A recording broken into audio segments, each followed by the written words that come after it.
Aujourd'hui, nous plongeons dans un sujet crucial pour la réussite de votre entreprise du bâtiment, la gestion prévisionnelle. Comme le disait un philosophe nommé Sénèque, il n'y a pas de vent favorable pour celui qui ne sait où il va. Dit autrement, dans la gestion d'entreprise de nos jours, si vous ne prévoyez rien, vous ne pourrez pas prendre de décisions éclairées, anticiper les problèmes et saisir toutes les opportunités qui s'offrent à vous. Alors plutôt que de subir, dans cette vidéo, voyons comment agir.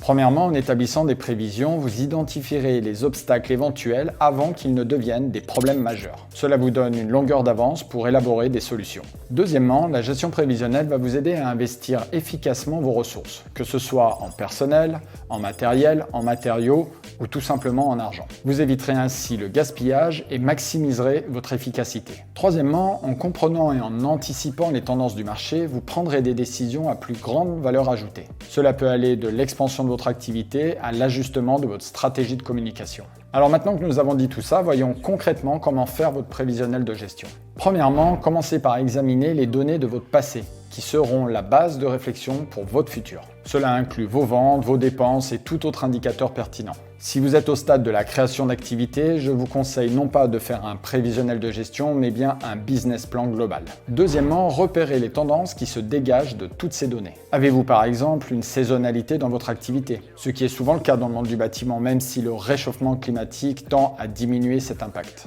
Ou alors, y a-t-il des événements que vous avez notés comme répétitifs, comme un délai de paiement de vos clients beaucoup trop long, un stock beaucoup trop important et un délai de paiement de vos fournisseurs beaucoup trop court. Tout cela va vous emmener à avoir un besoin de fonds de roulement dans votre entreprise, ce qui n'est pas une bonne chose. Troisièmement, et après avoir collecté toutes ces informations, bien compris comment fonctionnait votre entreprise, vous allez pouvoir établir un but et des objectifs réalistes pour l'avenir de votre entreprise. Je vous conseille de vous définir un but majeur pour pouvoir orienter toutes vos décisions durant l'année à venir. Une fois votre but défini, vous pourrez vous fixer des objectifs intermédiaires vous permettant d'atteindre ce but. Ces objectifs devront être SMARTY.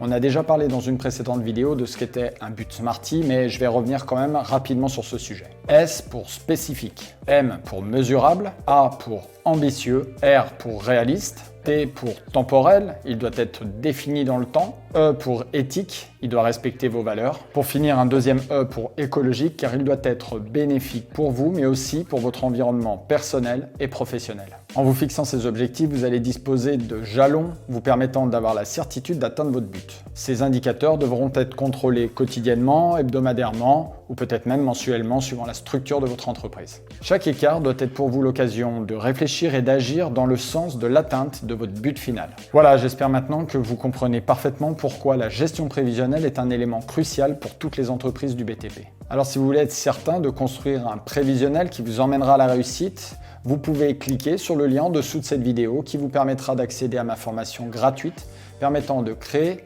développer et pérenniser une entreprise du bâtiment rentable sans passer toute sa vie au travail. Je vous dis à très bientôt et d'ici là, prenez soin de vous.